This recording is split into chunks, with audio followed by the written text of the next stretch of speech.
Ketika ada dua orang berdialog di suatu tempat, maka dialog itu berakhir dengan pertengkaran.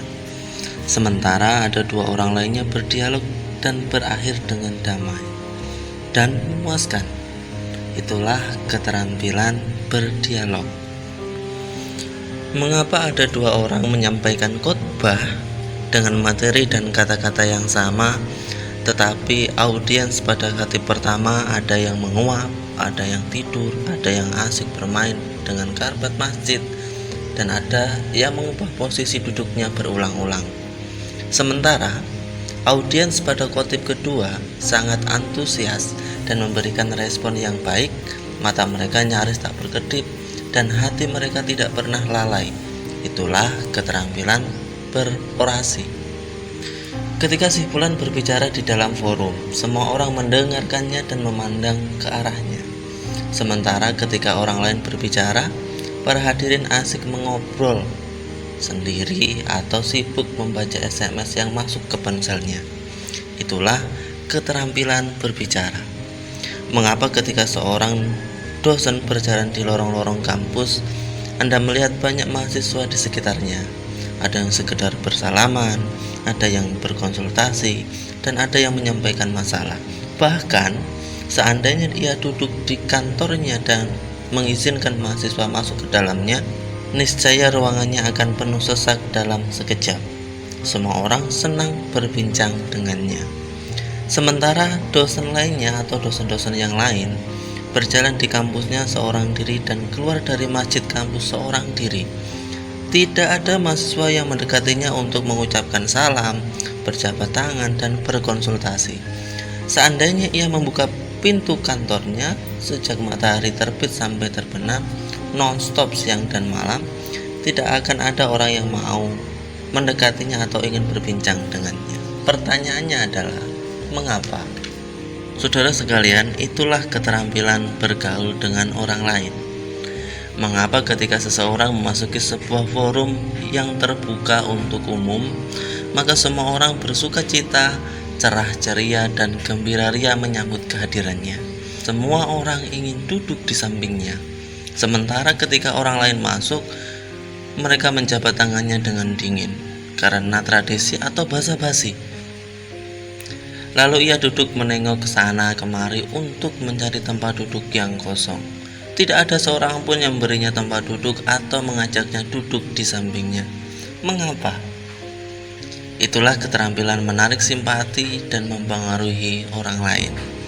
Mengapa ketika seorang ayah masuk ke rumahnya, maka anak-anaknya tersenyum lebar untuknya dan menghampirinya dengan sukacita. Sementara ayah lainnya menemui anak-anaknya tapi mereka tidak menghiraukannya. Itulah keterampilan bergaul dengan anak-anak. Hal yang sama juga terjadi di masjid, walimah, dan sebagainya. Manusia memiliki kemampuan dan keterampilan yang variatif dalam bergaul dengan orang lain, sehingga orang lain pun variatif dalam menyambut dan memperlakukannya. Semua orang bisa terpengaruh dengan cara kita bergaul meskipun kita tidak menyadarinya. Saya teringat sebuah nasihat dari guru saya bahwa jika kamu ingin mendapatkan senyum, filosofinya adalah ketika kamu bercermin, tersenyumlah. Tidak mungkin bayangan yang ada di cermin itu cemberut, menggerutu, dan lain sebagainya jika Anda tersenyum. Intinya modelnya seperti itu. Semenjak 5 tahun yang lalu, tepatnya ketika saya mahasiswa, saya menjabat sebagai penceramah di masjid kampus saya. Jalan saya ke masjid harus melewati pintu gerbang yang dijaga oleh petugas jaga yang bertugas membuka dan menutup pintu gerbang. Biasanya ketika melewati pintu gerbang, saya selalu tersenyum kepada petugas jaga. Saya selalu melambaikan tangan sambil tersenyum dengan jelas sembari mengucapkan salam. Suatu saat saya pulang ke rumah dengan motor saya selesai salat maghrib, dan biasanya ponsel saya penuh dengan miss call atau chat yang masuk di tengah-tengah sholat. Maka saya pun sibuk membaca SMS hingga petugas jaga itu membuka pintu gerbang dan saya melewatinya dengan mata tertuju pada ponsel saya. Saya lupa tersenyum pada saat itu. Sampai pada suatu hari saya terkejut ketika dia menghentikan langkah saya di luar dan berkata, "Mas, Anda marah pada saya?" Saya kaget. "Kok bisa? Kenapa?" Karena ketika masuk Anda tersenyum dan menyapa saya dengan sukacita, tapi ketika keluar Anda tidak tersenyum dan tidak ceria. Saudaraku sekalian, dia adalah orang yang sederhana.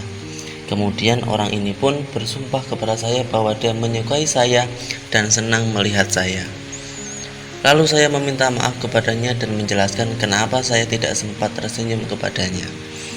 Setelah kejadian itu, saya benar-benar menyadari bahwa apabila keterampilan-keterampilan semacam itu kita biasakan, maka akan menjadi bagian dari karakter kita dan orang lain akan memperhatikannya bila kita lalai melakukannya. Intinya, orang akan mengenal kita dengan cara kita bergaul dengan mereka.